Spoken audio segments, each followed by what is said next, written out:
যদি আপনি একজন পিএসসির অ্যাসপিরেন্ট হয়ে থাকেন, ওয়েস্ট বেঙ্গল পিএসসির কথা বলছি, তাহলে কিন্তু এই ভিডিওটা মন দিয়ে দেখবেন এবং ভিডিওটা কিন্তু স্কিপ করবেন না। আমি জেনারেলি বলি না ওকে এই কথাটা, স্কিপ করবেন না, কিন্তু এই মুহূর্তে স্কিপ না করাটা জরুরি। ভিডিওটা যে যতবারই হোক না কেন একটু কাইন্ডলি শান্ত মনে দেখে নিন। পিএসসির এগেন্সটে কিন্তু আমরা জানি হতে চলেছে একটা কন্টেম্প ম্যাটার। কন্টেম্প ম্যাটার মানে কি? Contempt of court. OBC case একটা হয়েছিল, যেটা আমাদের আগের বছর আমাদের সেপ্টেম্বর মাসে অনারেবল জাস্টিস রাজশেখর মান্থা এবং অনারেবল জাস্টিস তপব্রত চক্রবর্তী এনাদের ডিভিশন বেঞ্চ একটা জাজমেন্ট দেয়, ওবিসি জাজমেন্ট।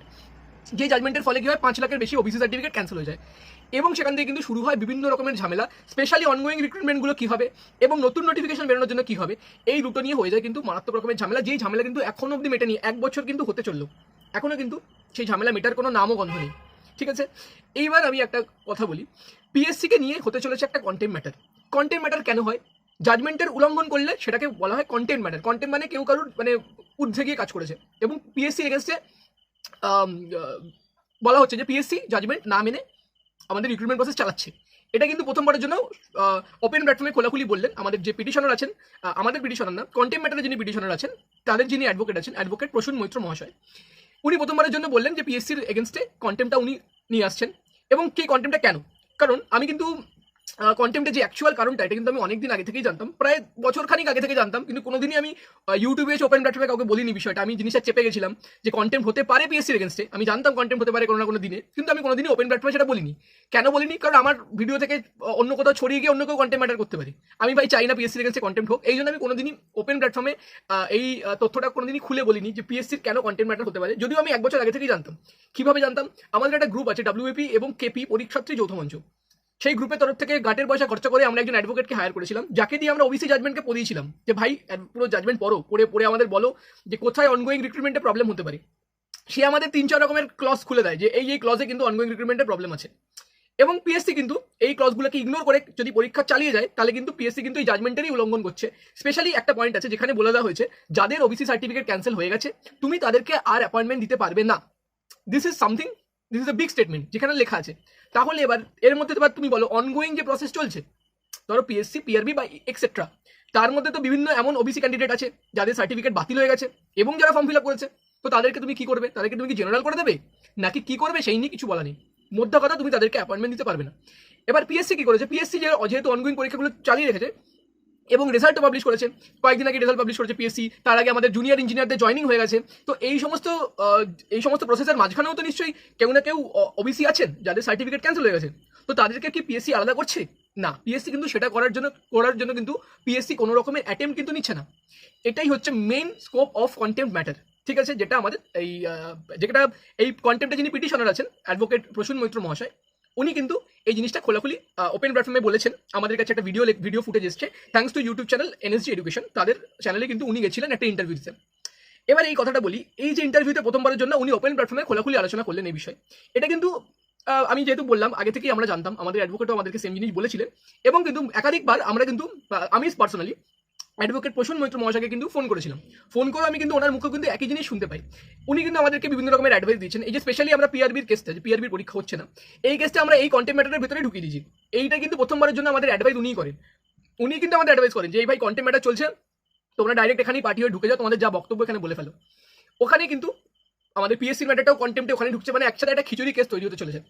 এবার আমাদের ডাব্লিউবিপিএসসি অ্যাসপিরেন্ট হিসাবে আমাদের করণীয়টা কি, এটা আমি ডিসকাস করবো এই ভিডিওর এই পয়েন্টের পর থেকে।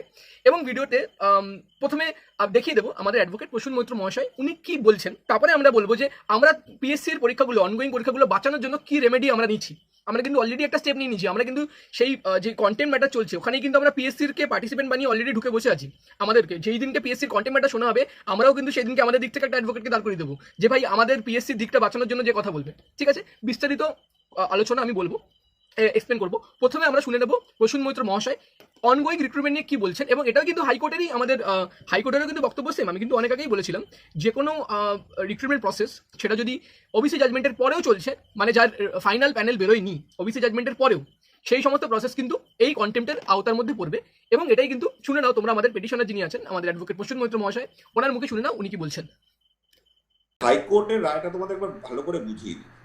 হাইকোর্ট বলেছে যে প্রক্রিয়ায় আগে শুরু হোক না কেন, তার ফল যদি 2024 সালের 22শে মের পরে প্রকাশিত হয়, মানে যেদিন তিনি অর্ডারটা দিয়েছিলেন হাইকোর্ট, ফল যদি 2024 সালে 22শে মের পরে প্রকাশিত হয়, তাহলে সেই পরীক্ষা অবশ্যই এই অর্ডার দ্বারা প্রভাবিত হবে, এই অর্ডার মেনে তাকে হতে হবে। সে 2018 সালের নোটিফিকেশন হোক, 2020 হোক, 2010 হোক, কিচ্ছু এসে যায় না। 2010 পরীক্ষা নিয়েছে, একটা তো আমি কথার কথা বলছি, পরীক্ষা হয়তো হয়েছে 2014-তে, কিন্তু রেজাল্ট বেরোলো 2024 সেপ্টেম্বরে, সেটাও তার মধ্যে পড়বে, কারণ ফল প্রকাশ যখন হচ্ছে তখন সেটা covered by the order of the high court. একটা হচ্ছে কন্টেন্ট, যেটা পিএসসি রিক্রুটমেন্ট চালিয়ে যাচ্ছে, এমনকি চিফ সেক্রেটারি আন্ডারটেকিং দেওয়ার পরেও পিএসসি রিক্রুটমেন্ট যে চালাচ্ছে সেটা আমরা প্রমাণ পেয়েছি। কিন্তু 2 তারিখে আমাদের যে ডিভিশন বেঞ্চ জাস্টিস চক্রবর্তী এবং জাস্টিস মান্থা, এই জাস্টিস চক্রবর্তী চলে গেছিলেন সার্কিট বেঞ্চে, যে কারণে তিনি অ্যাভেলেবেল ছিলেন না। ফলে জাস্টিস চক্রবর্তী হতে সম্ভবত 11 তারিখে আবার ফিরছে। এবার 11 তারিখে ফেরার পরে 12, 13, 14, 15 4 দিন ছুটি যাচ্ছে। 16 তারিখে আবার উনি বসবেন। ফলে 16 তারিখের পরে আমরা আবার আমাদের উকিল তার সঙ্গে কোর্টে গিয়ে তার থেকে টাইম নিয়ে নতুন ডেট ঠিক করবো।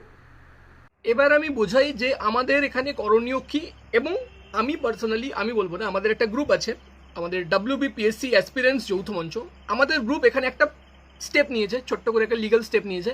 এটাকে তোমরা কিভাবে সাপোর্ট করতে পারো? প্রথমে এখানে আমাদের করণীয় কি, এবার পিএসসির এগেনস্টে যেই কন্টেম্প প্রসিডিংটা হবে, এখানে কিন্তু মোস্ট প্রবাবলি পিএসসি খাবে কেস, মোস্ট প্রবাবলি আমি বলছি 95% চান্স কিন্তু এটাই, পিএসসি কিন্তু কন্টেম্পটে হেরে যাবে ম্যাটারটা। তাহলে কিন্তু পিএসসিকে কী করতে হবে, কারেকশন করতে হবে, যেই সমস্ত রেজাল্ট বার করে ফেলেছে সেগুলোকে হোল্ড করতে হবে, যেই সমস্ত অ্যাপয়েন্টমেন্ট পিএসসি দিয়ে ফেলেছে সেই অ্যাপয়েন্টমেন্টগুলোকে রিটার্ন করতে হবে, স্পেশালি যেই পিএসসি যেই অর্ধেক অ্যাপয়েন্টমেন্ট হয়ে গেছে সেগুলোকে আবার রিট্রিভ করতে হবে। WBCS 2022-এর ফাইনাল মেরিট লিস্ট তৈরি হবে, সেটাকেও আবার ওদেরকে অ্যামেন্ডমেন্ট করতে হবে।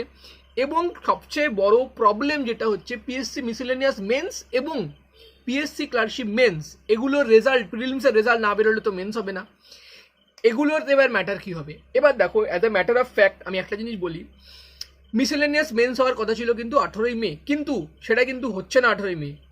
কেন হচ্ছে না? অদৃশ্য কোনো কারণে পিএসসি মিসেলেনিয়াস মেন্স কিন্তু হচ্ছে না। খুবই কি কষ্ট একটা মেন্স কন্ডাক্ট করা, একটা কি বলে প্রিলিমসের রেজাল্ট বার করে কাট অফ ডিক্লেয়ার করে মেন্স কন্ডাক্ট করানো খুবই কি কষ্ট? না ভাই, খুবই কষ্ট না? আমরা দেখেছি WBCS 2023 মেন্স 14 দিনে মেন্স করিয়েছিল, প্রিলিমসের রেজাল্ট বার করার পর 14 দিনে মেন্স করেছে। তার মানে ভাবো কত কুইক প্রসেস কিন্তু পিএসসি টানতে পারে যদি পিএসসির ইচ্ছা হয়। তাহলে কিন্তু মেন্স কেন, আমাদের মিসেলেনিয়াস মেন্স কেন 18 মেতে হচ্ছে না, এটা কিন্তু আমাদের কাছে একটা প্রশ্ন। এবং এর প্রশ্নের সবচেয়ে ভালো উত্তর আমি একটাই দেবো, এই যে প্রসূন মৈত্র মহাশয়, উনি যে পিএসসির এগেনস্টে কন্টেম্প ম্যাটারটা ফাইল করেছেন, তো উনি নিশ্চয়ই নোটিশ সার্ভ করেছেন পিএসসিকে যে ভাই তোমার এগেনস্টে কন্টেম্প ম্যাটার হতে চলেছে, এই তারিখে হবে, তুমি তোমার অ্যাডভোকেটকে পাঠাও সেখানে। নিশ্চয়ই উনি নোটিশ সার্ভ করেছেন, এটা কোর্টের প্রসেস। কারুর এগেনস্টে কেস করলে তুমি তোমাকে নোটিশ সার্ভ করতে হবে যে ভাই চলো তোমার এগেনস্টে কেস হয়েছে, তুমি এসো এই দিনকে এই তারিখে এসো। এইটাই কিন্তু আমার ধারণা, এটাই হয়েছে।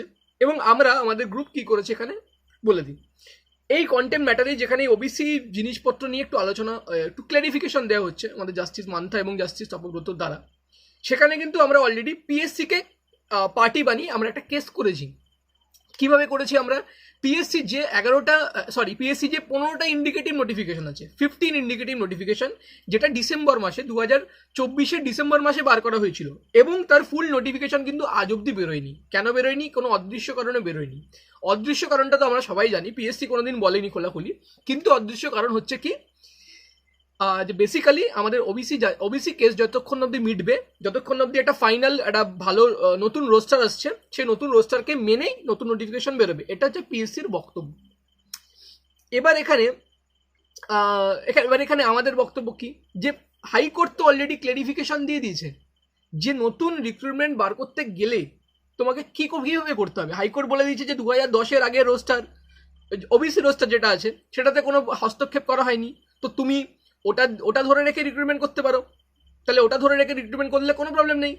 2010-এর আগে যে রোস্টার আছে অনলি ওবিসির কথা বলা হয়েছে, বাকি রোস্টার তো এদিক ওদিক চেঞ্জ হয়েছে, অন্য সব ক্যাটাগরি তো চেঞ্জ হয়েছে এদিক ওদিক, সেগুলো নিয়ে হস্তক্ষেপ করা হয়নি। তো মডার্ন ডে রোস্টার থেকে তুমি শুধু ওবিসিটাকে পাল্টে দাও, দিয়ে তুমি নতুন রোস্টার বানিয়ে দাও। কতক্ষণ সময় লাগতে পারে? হার্ডলি একদিন বা দুদিনের কাজ এটা। কিন্তু পিএসসি এখন অবধি করতে পারছে না। কেন? পিএসসি ইজ একটা রিক্রুটমেন্ট বডি, তাকে কিন্তু রিক্রুটমেন্ট রুলস প্রোভাইড করবে কিন্তু আমাদের ডিপার্টমেন্ট। এবার ডিপার্টমেন্ট যতক্ষণ অবধি পিএসসিকে বলবে যে ভাই আমার রোস্টার রেডি হয়েছে, পিএসসি রিক্রুটমেন্ট করতে পারবে না। তো ডিপার্টমেন্টটা কে? এবার ডিপার্টমেন্ট এখানে গভর্নমেন্ট অফ ওয়েস্ট বেঙ্গলের একাধিক ডিপার্টমেন্ট, ধরো কোথাও আমাদের ইন্ডাস্ট্রি ডিপার্টমেন্ট, কোথাও আমাদের ভেহিকেল ডিপার্টমেন্ট, ঠিক আছে, কোথাও আমাদের এফএনএস ডিপার্টমেন্ট, এই সমস্ত ডিপার্টমেন্টের উপর পড়ে আছে। মানে পাতি কথা গভর্নমেন্ট অফ ওয়েস্ট বেঙ্গলই পিএসসি পরীক্ষাগুলোকে ঝুলিয়ে রেখেছে। এটা নিয়ে আমাদের এই ইন্ডিকেটিভগুলো নিয়েই আমাদের কেস। আমরা কেস করেছি এই ইন্ডিকেটিভগুলো নিয়ে লড়ার জন্য, যে ইন্ডিকেটিভগুলোকে যাতে পিএসসিকে প্রেশারাইজ করা হয় লিগাল প্রসেসে, এবং যেন পিএসসি ইন্ডিকেটিভগুলোকে বার করে দেয়, পুরো ফুল নোটিফিকেশন বার করে অ্যাজ সুন অ্যাজ পসিবল। এবং এই ম্যাটারেই কিন্তু আমরা চুপচাপ লুকিয়ে আছি একটা ম্যাটার নিয়ে, সেটা হচ্ছে পিএসসির কন্টেম্প্ট। এই যে প্রসূন মৈত্র মহাশয় যেখানে পিএসসির এগেনস্টে কন্টেম্প্ট করছেন, সেখানে কিন্তু আমরাও কিন্তু পিএসসির একটা পার্টি হিসেবে ঢুকে বসে আছি। এখানে কিন্তু আমাদেরও পিএসসিকে নিয়ে বলার অধিকার আছে, এবং আমরা কিন্তু পিএসসিকে নিয়ে যে আমাদের বলার অধিকার সেটাকে ব্যবহার করে আমরা একটাই জিনিস বলবো যে স্যার, পিএসসির এগেনস্টে যে কন্টেম্প্ট হচ্ছে এর জন্য কি পিএসসির পরীক্ষা বন্ধ হয়ে যাবে? যেমন আগের বার কন্টেম্প্ট হয়েছিল, তারপর 11খানা নোটিফিকেশন বন্ধ হয়ে গেছে, স্টে পড়ে গেছে, স্টল হয়ে গেছে অদৃশ্য কারণে, ঠিক আছে। যেখানে আপনি একটা জাজমেন্ট দিয়েছেন, জনকল্যাণে একটা জাজমেন্ট দিয়েছেন, মানুষের ভালোর জন্য, মানুষের উপকারের জন্য একটা জাজমেন্ট দিয়েছেন, সেই জাজমেন্টটাকে মিসইউজ করে প্রত্যেকটা রিক্রুটমেন্টগুলোকে বন্ধ করে রাখা হচ্ছে। এবং আজকে পিএসসির উপরে কন্টেম্প্ট হয়েছে, কালকে গিয়ে পিএসসি কি বলবে? সব পরীক্ষা বন্ধ। এটাই তো, দিস ইজ মোস্ট প্রবাবল। পিএসসিকে যদি আজকে ডাকা হয় কন্টেম্প্টের জন্য, পিএসসি যদি বলে আমি সরি, ভুল হয়ে গেছে, জাজমেন্ট আমি বুঝতে পারিনি, পরের দিন পিএসসি গিয়ে 100% গ্যারেন্টি দিয়ে বলতে পারি আমি, 100% গ্যারেন্টি, পিএসসি আলবাত নিজের পরীক্ষা বন্ধ করবে। যে কটা স্পেশালি ক্লার্কশিপ এবং মিসেলেনিয়াস, ডাব্লিউবিসিএস, এই তিনটে টপ পরীক্ষা কিন্তু একদম রাতারাতি বন্ধ হয়ে যাবে। এবং এখানে গিয়ে আমরা একটাই কথা বলবো, আমাদের অ্যাডভোকেট একটাই কথা বলবে, স্যার যেন পিএসসির পরীক্ষা বন্ধ না হয়। পিএসসিকে কন্টেম্প্ট করা হয়েছে, ভালো কথা, পিএসসি সরি বলে দিয়েছে, আরও ভালো কথা, কিন্তু পিএসসি যেন পরীক্ষা বন্ধ না করে। এবং পিএসসিকে একটা ডেডলাইন দেওয়া হোক, যে তুমি ডেডলাইন নাও, 1 মাস সময় নাও, 1 মাস সময় নিয়ে তুমি রোস্টারের গন্ডগোল মেটাও, মিটিয়ে নিয়ে তুমি পরীক্ষাকে আবার রিজিউম করে দাও। এটা কিন্তু পিএসসিকে যদি স্ট্রংলি কোর্ট থেকে লিখিয়ে নেওয়া যায়, কোর্টের অর্ডারে বলে দেওয়া যায়, তাহলে কিন্তু আমাদের পিএসসির পরীক্ষাগুলো বেঁচে যাবে, এলস বাঁচবে না। এবার আমরা আমাদের গ্রুপ আমাদের দিক থেকে এইটুকু কাজ করে দিয়েছে। কেসটা রেজিস্টার করা হয়ে গেছে। 2 তারিখে আমরা কেস 1 তারিখে রেজিস্টার করেছিলাম, 2 তারিখে হিয়ারিং ছিল, কিন্তু হয়নি। আপকামিং হিয়ারিং হবে, যে কোনো দিন হিয়ারিং হতে পারে। এবার আমাদের প্রবলেমটা আমরা কোথায় দাঁড়িয়েছি? যেহেতু আমরা ফান্ডিং তুলেছিলাম মাত্র 2 দিনে ফান্ড তুলে আমরা কেস রেজিস্টার করে দিয়েছি। আমাদের কাছে এনাফ ফান্ড ছিল না যে আমরা কোনো সিনিয়র অ্যাডভোকেটকে দাঁড় করাবো, আমরা একজন জুনিয়র অ্যাডভোকেটকে দাঁড় করাচ্ছি। দিস ইজ আওয়ার প্ল্যান, ঠিক আছে। Since whatever we could have afforded, we have done it. এবং এই জুনিয়র অ্যাডভোকেটের সাথে কিন্তু একটা সিনিয়র অ্যাডভোকেট থাকবে, যিনি কিন্তু পিআরবির কেস লড়বেন। মানে আমাদের গ্রুপে কিন্তু, আমাদের যে অন্য গ্রুপ পিআরবির গ্রুপ, আমরা কিন্তু মানে বলতে গেলে এই দুটো কেস কিন্তু খুবই মানে ইন্টার রিলেটেড কেস, ঠিক আছে। উনি যে সিনিয়র অ্যাডভোকেট পিআরবির কেস লড়ছেন, ওনারই জুনিয়র পিএসসির কেস লড়বে আমাদের হয়ে। আমাদের কাছে যদি এই মুহূর্তে ফান্ডটা আমরা আরেকটু বাড়িয়ে দিতে পারি, ধরো না for example around 3,000 to 4,000 fund যদি আমরা কালেক্ট করতে পারি ইন দ্য কামিং 1 উইক, তাহলে কিন্তু আমরা এখানে কিন্তু একটা সিনিয়র অ্যাডভোকেটকে আমরা অ্যাফোর্ড করতে পারবো। এই জন্যই এই ভিডিওটার নেক্সট পার্টে আমি আমাদের গ্রুপের লিঙ্ক শেয়ার করব, হোয়াটসঅ্যাপ গ্রুপের লিঙ্ক, আমাদের WBPSC অ্যাসপিরেন্টস যৌথ মঞ্চ। এই লিঙ্কে তোমরা সবাই জয়েন করো, আমাদের গ্রুপে আসো, এবং গ্রুপে দেখতে পাবে আমাদের বিভিন্ন জায়গায় বিভিন্ন ফান্ডিংয়ের ডিটেলস আছে। তোমরা যদি ইচ্ছুক হও পিএসসির পরীক্ষাকে বাঁচানোর, এবং পিএসসির অনগোয়িং পরীক্ষাগুলো যাতে অনগোয়িংই থাকে, পিআরবির মতো একেবারে ঘুমিয়ে না পড়ে পিএসসি একদম বছরের পর বছরের জন্য, তাহলে আমি সবাইকে বলবো সবাই একটু করে যাদের যা সামর্থ্য সেই দিয়ে আমাদেরকে ফান্ড করুন, যাতে আমরা একটা প্রপার অ্যাডভোকেটকে আমরা দাঁড় করাতে পারি। আমি একদমই বলছি না যে কারেন্ট যে অ্যাডভোকেট দাঁড়াচ্ছে সে প্রপার না, সেও প্রপার, জুনিয়র অ্যাডভোকেট হলেও কিন্তু সে হাইলি এক্সপিরিয়েন্সড। কিন্তু না, আমি একটা এতদিন 2-2.5 বছর এই লিগাল প্রসেসের মধ্যে আমি ঘাঁটছি, তো আমি একটা জিনিস বুঝতে পারলাম, কারোর মুখের কথা না খুবই দামি। সেখানে একটা জুনিয়র অ্যাডভোকেট একটা কথা বলছে, তার থেকে ভালো একটা সিনিয়র অ্যাডভোকেটকে একটা কথা বলা। তার যে সিনিয়র অ্যাডভোকেট যে বছরের পর বছর যে সম্মানটা কামিয়েছে না, কোর্টে দাঁড়িয়ে থেকে, কোর্টে একাধিক কেস করে যে সিনিয়র অ্যাডভোকেটটা নিজে সম্মানটা কামিয়েছে না, সেই সম্মানটা গিয়ে ওখানে কথা বলে, তার কথার গুরুত্ব কিন্তু অনেক বেশি। আজকে স্টেটের হয়ে যিনি লড়েন, এজিপি আমাদের যিনি আছেন, স্টেটের হয়ে যিনি লড়েন, যিনি ওই একটু দেখবে হালকা একটু বয়স্ক করে উনি আছেন, মাইলর্ড বলতে থাকেন, ওনার সম্মান হাইকোর্টে হচ্ছে এই লেভেলের সম্মান, ঠিক আছে। উনি একটা কথা, উনি যদি রিকোয়েস্ট করেন মাইলর্ড স্টেটকে ছেড়ে দিন, সামনে জাস্টিসও কিন্তু ভেবে দেখবে, ভাই এ বলছে মানে আমাকে করতেই হবে, ঠিক আছে। ওনার কথার উল্টো দিক থেকে কিন্তু জাস্টিসও কিন্তু গলা উঁচু করে কথা বলবে না, তার রেসপেক্টটা এমন জায়গায়। তো আমাদেরকেও একটু উচিত যে ভাই পিএসসির এত লক্ষ লক্ষ মিনিমাম হয়তো 40 লক্ষ 50 লক্ষ ক্যান্ডিডেট, পিএসসির সমস্ত পরীক্ষা যদি আমি মিলিয়ে নিই, এত লক্ষ ক্যান্ডিডেট মিলে যদি আমরা একটা সিনিয়র অ্যাডভোকেটকে হায়ার না করতে পারি, এর থেকে তো বলবো লজ্জার কিছুই নেই। পিএসসির যখন আন্দোলন ডাকা হয় তখন তো একদম রেজাল্ট শূন্য, আন্দোলনে তো কত লোক পিএসসির আন্দোলনে, এই 150-200 জন পিএসসির আন্দোলনে আসে, ঠিক আছে, এবং ওই তো অবস্থা আমাদের। তো ভাই এটাই বলবো যে পিএসসির পরীক্ষা যদি বাঁচানোর কারোর ইচ্ছা থাকে, যদিও ইচ্ছা থাকে, আজকে তো আমার তো মনে হয় না ওয়েস্ট বেঙ্গলে আর রিক্রুটমেন্ট কোনো কারোর প্রয়োজন, আমার তো মনে হয় না, আমি তো দেখতে পাই না কোনো কোথাও রিক্রুটমেন্ট নিয়ে কেউ কিছু করছে, ও সবাই নিজেদের মতো ঘুমোচ্ছে, জবে হবে তবে দেখা যাবে। পিআরবির পরীক্ষা তো চলে ভাই, বলহরি হরিবোল হয়ে গেছে পিআরবির পরীক্ষা, সেটা নিয়ে আমাদের এই সেম কেস সেমি কন্টেম্প ম্যাটারে পিআরবির ভবিষ্যৎ ডিসাইড হবে, পিআরবির কী হবে। পিএসসিও সেম একই দিকে করছে, পিএসসিরও একদম বলহরি হরিবোল অবস্থায় পিএসসির আছে, ঠিক আছে, শুধুমাত্র এই কন্টেম্প ম্যাটারটা অপেক্ষায় বসে আছে। এটাই কিন্তু আমি আগেও বলবো, আমি 1 বছর আগে থেকেই জানতাম এটা হতে চলেছে কোনো না কোনো টাইমে, শুধু আমি কোনোদিনই মুখ খুলিনি, কারণ আমি মুখ খুললে কেউ জানতে পেরে নিজে থেকে কন্টেম্প করে দেবে। আলাম ভাই অকারণে পিএসসিকে কেস খাইয়ে আমার কি, আমিও নিজেও পিএসসির পরীক্ষার্থী, আমি কোনোদিনই কিছু কোলাকুলি বলিনি, যদিও আমি এটা 1 বছর আগে থেকেই জানতাম যে কন্টেম্প পিএসসি কোনো না কোনো দিন খেতে চলেছে। তো চলো ভাই, কন্টেম্প যখন খেয়েই ফেলেছে তখন আমাদের দিক থেকে আমাদের ম্যাটারটা বুঝতে হবে। এবং দেখো আমি বলছি পিএসসির দিক থেকে অ্যাডভোকেট তো অবভিয়াসলি দাঁড়াবে পিএসসিকে ডিফেন্ড করার জন্য, এবং প্রবলেম এটাই হবে পিএসসির অ্যাডভোকেট কিন্তু পিএসসিকে বাঁচিয়ে নিয়ে চলে যাবে, পিএসসির চেয়ারম্যানকে সেক্রেটারিকে বাঁচিয়ে নিয়ে চলে যাবে, পিএসসির পরীক্ষার্থীদেরকে কিন্তু সে বাঁচাবে না। সে কিন্তু এটা বলবে না যে মাইলর্ড এত পরীক্ষার্থীর কি হবে, সে কিন্তু এটা বলবে না, সে কিন্তু মাইলর্ড পিএসসির ভুল হয়েছে, ইন্টারপ্রিটেশন ইস্যু, পিএসসি ক্ষমা চেয়ে নিয়ে হাত জোর করে নিয়ে চলে যাবে, ব্যাস। গিয়ে পরের দিন নোটিশ বোর্ডে দেখতে পাবে সমস্ত পরীক্ষা is stalled until further orders, বা সমস্ত পরীক্ষা is stalled until WPA 387 is over. চলো হয়ে গেল, টাটা বাই।